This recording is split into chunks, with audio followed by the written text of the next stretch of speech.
আমার চ্যানেলে তোমাদের সকলকে স্বাগত। আজ আমরা ক্লাস 6-এর রায় ও মার্টিন প্রশ্নবিচিত্রা থেকে ইতিহাসের তৃতীয় পর্যায়ক্রমিক মূল্যায়নের দ্বিতীয় স্কুল সলভ করব।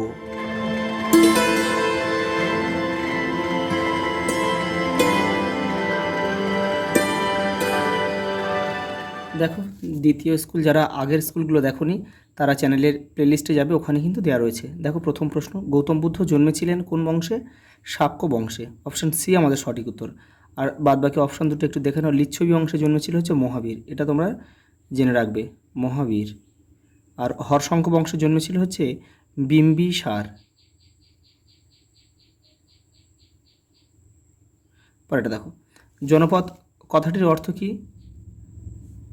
জনগণ যেখানে পা রাখেন। অপশান সি আমাদের সঠিক উত্তর। পরেরটা দেখো, বৈদিক সমাজে পরিবারের প্রধান ছিল কে? বাবা। আর এই বিষবতীটা একটু দেখে নাও।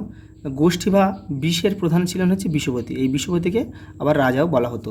পরেরটা দেখো, আদি বৈদিক যুগের ইতিহাস জানার প্রধান উপাদান কোনটা? ঋগ্বেদ।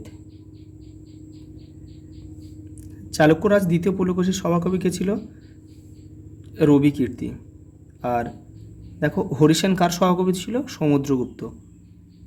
সমুদ্রগুপ্ত। আর এটা একটু দেখে নাও, বাণভট্ট কার সভাকবি ছিল? হর্ষবর্ধনের। এটা আমি এখানে লিখে দিচ্ছি, হর্ষবর্ধন। দেখো, কারসাবন ছিল বহু প্রচলিত এক ধরনের কি? কারসাবন ছিল এক ধরনের বহু প্রচলিত কিন্তু মুদ্রা ছিল। দাক্ষিণাত্যের কালো মাটিতে বেশি চাষ হতো কি? তুলোর চাষ হতো। মৃচ্ছকটিকম রচনা করেন শূদ্রক। শূদ্রকের লেখা আছে মৃচ্ছকটিকম। আর দেখা বিশাখ দত্ত বলে একজন আছে, এটা হচ্ছে মুদ্রা রাক্ষস। বিশাখ দত্তের লেখা একটা নাটকের নাম হচ্ছে মুদ্রা রাক্ষস, এটাও তোমরা কিন্তু জেনে রাখবে, মুদ্রা রাক্ষস।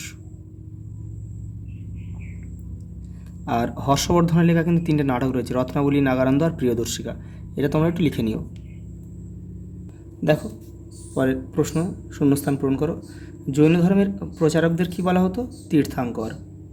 দেখো, বুদ্ধের মূল 4টি উপদেশকে কি বলা হয়? আর্য সত্য। পরেরটা দেখো, বড় পাথরের সমাধিকে কি বলা হয়? মেগালিথ। মেগালিথ। ঋগ্বেদের রাজা ছিলেন হচ্ছে গোষ্ঠীর প্রধান হবে, এটা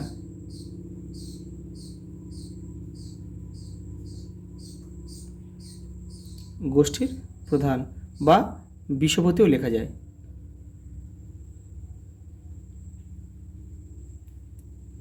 পরেরটা দেখো,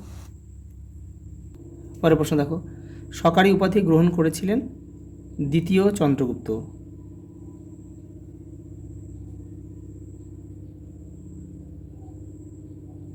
সমুদ্রগুপ্তের ছেলে। বারাণসী বিখ্যাত ছিল বস্ত্র শিল্পের কেন্দ্র হিসাবে। ইন্ডিকা বইটির লেখক হচ্ছে মেগাস্থিনিস।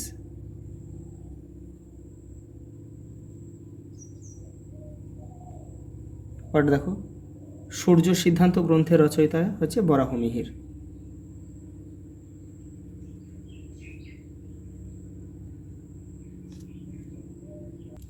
দেখো, পরে ঠিক ভুল নির্ণয় করো। দেখো, পরবর্তী বৈদিক যুগের সমাজে বর্ণাশ্রম প্রথা ছিল না, এটা কিন্তু মিথ্যা, বা এটা ভুল লিখতে হবে।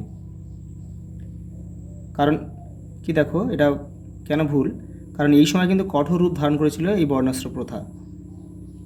দেখো, বৈদিক যুগে ঘোড়া ছিল অন্যতম পশু, এটা সত্য। দেখো, কুষাণ বংশের শ্রেষ্ঠ রাজা কনিষ্ক। সত্যি, এটা তোমরা ঠিক লিখবে, ঠিক যেমন নির্দেশ দেবে তেমন লিখবে তোমরা, ঠিক।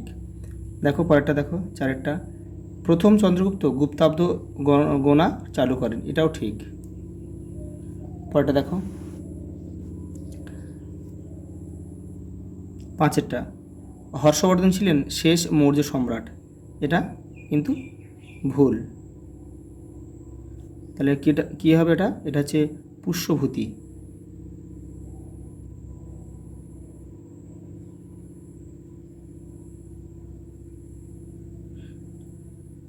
হর্ষবর্ধন কিন্তু পুষ্যভূতি বংশের একজন শাসক, এখানে মৌর্য সম্রাট কিন্তু হবে না। দেখো, কেরালার গোলমরিচের ফলন বিখ্যাত ছিল, এটা কিন্তু ঠিক। পরেরটা দেখো, গাথা সপ্তশতী লেখা হয় সংস্কৃত ভাষায়, এটা কিন্তু ভুল হবে, কারণ গাথা সপ্তশতী লেখা আছে প্রাকৃত ভাষায়।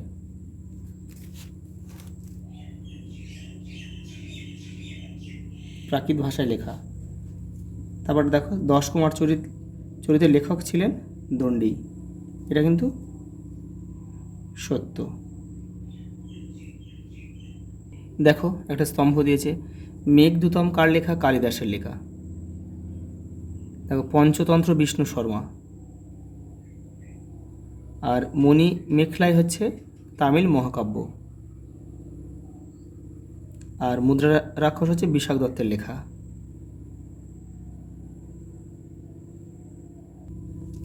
দেখো, পরের প্রশ্ন, বেমানান শব্দটি খুঁজে বের করো।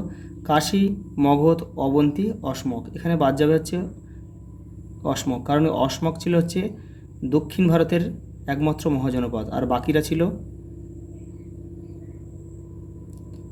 বাকিগুলো উত্তর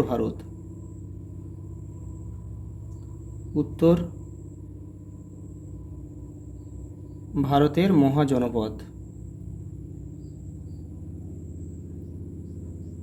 মহাজনপদ। দেখো, আলেকজান্ডার, সেলুকাস, কনিষ্ক, মিনান্দার। এখানে বাদ যাবে হচ্ছে কনিষ্কটা, কারণ ইনি হচ্ছে ভারতীয় একজন রাজা, কুষাণ বংশের সম্রাট। আর বাকি যে 3 জন ছিল, এটা হচ্ছে বাকিরা হচ্ছে গ্রিসের শাসক। পরেটা দেখো, ইন্তু, তাম্রলিপ্ত, কাবেরীপট্টিনাম, চন্দ্রকেতুগড়। এখানে বাদ যাবে হচ্ছে ইন্তু, কারণ এই ইন্তু হচ্ছে ভারতবর্ষ, আর বাকি যে 3টে আছে এগুলো হচ্ছে ভারতবর্ষে এক একটা নগর, বাকিগুলো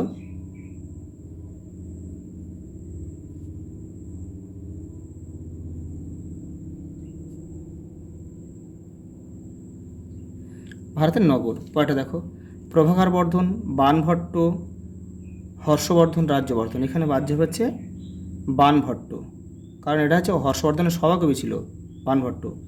আর বাকিগুলো ছিল বাকি 3 জন যেটা রয়েছে, সেটা হচ্ছে বাকিরা পুষ্যভূতি বংশের শাসকেরা।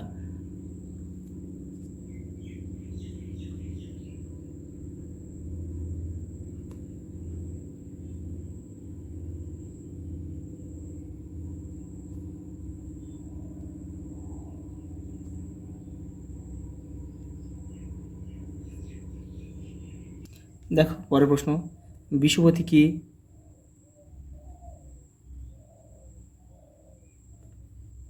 বৈদিক যুগে গোষ্ঠীর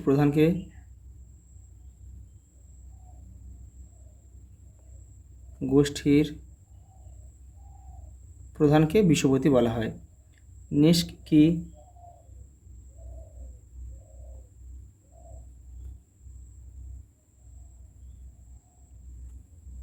বৈদিক যুগের স্বর্ণমুদ্রা।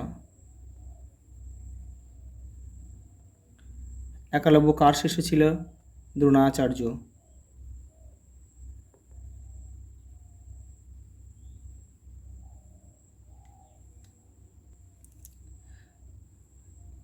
পঞ্চমহাব্রতকে প্রবর্তন করেন? মহাবীর। বধিকতার অর্থ কি? জ্ঞান। শিলাদিত্য উপাধি কার ছিল? হর্ষবর্ধন। দেখো, বিবৃতি ব্যাখ্যা রয়েছে। দেখো, বিবৃতি কি বলেছে, দেখো, অশোক তার সাম্রাজ্যে পশু হত্যা বন্ধ করেছিল। কারণ কি? দেখো, এখানে হবে তার রাজ্যে পশুর সংখ্যা বাড়ানোর জন্য, এটা হবে না। দেখো, ধর্মের অনুসরণ করার জন্য, আর পশু বাণিজ্য বাড়ানোর জন্য। অপশান এই ব্যাখ্যা 2টা আমাদের সঠিক উত্তর হবে, ধর্মের অনুসরণ করার জন্য। পরেটা দেখো, বিবৃতি 2-এ কী বলেছে, দেখ, সোয়ানজং চীন থেকে ভারতীয় উপমহাদেশে এসেছিলেন। কী জন্যে? দেখো, ভারতীয় উপমহাদেশে বেড়ানোর জন্য, এটা হবে না। হর্ষবর্ধনের শাসন বিষয়ে বই লেখার জন্য, এটাও হবে না। দেখো, এই 3টা বৌদ্ধ ধর্ম সম্পর্কে আরও পড়াশোনা করার জন্য। ব্যাখ্যা 3টাই আমাদের সঠিক উত্তর। দেখো, পরেরটা, বিবৃতি 3 কি বলেছে দেখো, খ্রিস্টপূর্ব 6ষ্ঠ শতক নাগাদ ভারতীয় উপমহাদেশে প্রতিবাদী বা নব্য ধর্ম আন্দোলনের সূচনা ঘটে। দেখো ব্যাখ্যা একই কী বলেছে, গৌতম বুদ্ধ ও মহাবীর ছিলেন ব্রাহ্মণ বিরোধী। এটা কিন্তু হবে না। ব্যাখ্যা 2 বলেছে সমাজে মহাজনদের অত্যাচার বেড়ে গিয়েছিল। এটাও কিন্তু হবে না। দেখো তাহলে ব্যাখ্যা 3টাই কিন্তু আমাদের সঠিক উত্তর হবে। কী বলেছে দেখো, সমাজে যাগযজ্ঞ পশু বলি ও যুদ্ধের ফলে কৃষক ও ব্যবসায়ীদের নানা ক্ষতি হতো। এটা আমাদের সঠিক উত্তর হবে। দেখো পরে মান 2 রয়েছে সভা সমিতি কি, দেখো এটা তোমাদের বইয়ের 53 নম্বর পেজে রয়েছে, এখান থেকে করবে তোমরা। এই যে এখান থেকে এটা পুরোটা করে লিখে দেবে।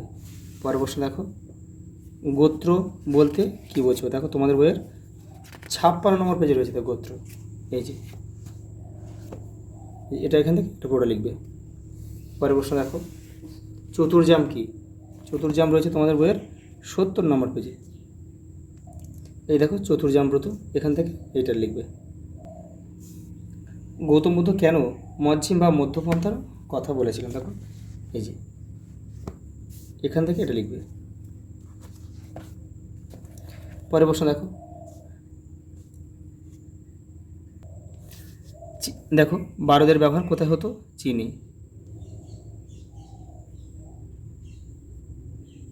দেখো গ্রিসের একটি নগরাষ্ট্রের নাম লেখো, এথেন্স, স্পার্টা লিখতে পারো তোমরা। দেখো ডায়ামাকাস ও টরিনি কে ছিলেন, দেখে নাও তোমাদের বইয়ের 141 নম্বর পেজে রয়েছে। এই যে এখান থেকে তোমরা এটা পুরোটা লিখবে। পরের প্রশ্ন দেখো, গান্ধার শিল্প 145 নম্বর পেজে রয়েছে তোমাদের বইয়ে। এই যে এখান থেকে করবে। পরেরটা দেখো, তাম্রলিপ্ত 144 নম্বর পেজে রয়েছে তোমাদের বই থেকে। দেখো এটা ষোড়শ মহাজনপদ সম্বন্ধে লিখতে হবে, 64 নম্বর পেজ। দেখো যে এখান থেকে তোমরা লিখবে, এখান থেকে এই পর্যন্ত। পরেরটা দেখো, চতুরাশ্রম প্রথা কী, দেখো তোমাদের বইয়ের 56 নম্বর পেজে রয়েছে। এই যে এই টুকরো কথা রয়েছে, এখান থেকে তোমরা লিখবে। বৈদিক সাহিত্য 47 নম্বর পেজ। দেখো এটা কিন্তু পুরোটা লিখতে হবে তোমাদের, এখান থেকে এটা পুরোটা। পরের প্রশ্ন দেখো, চৈত্য স্তূপ, চৈত্য ও বিহার সম্পর্কে যা জানো লেখো। দেখো 126 নম্বর পেজে তোমাদের বইয়ে রয়েছে, এখান থেকে পুরোটা লিখতে হবে কিন্তু। এই যে এখান থেকে এটা পুরোটা লিখবে এই পর্যন্ত। পরেরটা দেখো, মৌর্য আমলের শিল্প চর্চায় বিবরণ দাও। দেখো রায়ন মার্টিন 156 নম্বর পেজে রয়েছে, আবার তোমাদের বইয়ের 123 নম্বর পেজে রয়েছে। দেখো মৌর্য আমলের শিল্প চর্চা এই যে লেখা রয়েছে, এখান থেকে তোমরা পুরোটা লিখবে এটা এই পর্যন্ত। দেখো পরের প্রশ্ন, সুদর্শন হ্রদের পরিচয় দাও, 103 নম্বর পেজে রয়েছে। দেখো এখান থেকে তোমরা করে পুরোটা। পুষ্যভূতিরা কোথাকার রাজা ছিলেন, এই বংশের প্রথম রাজা কে ছিলেন, হর্ষবর্ধনের কৃতিত্ব সংক্ষেপে আলোচনা করো। দেখে নাও পুষ্যভূতিরা কোথাকার রাজা ছিলেন, থানেশ্বর। এই বংশের প্রথম রাজা কে ছিল,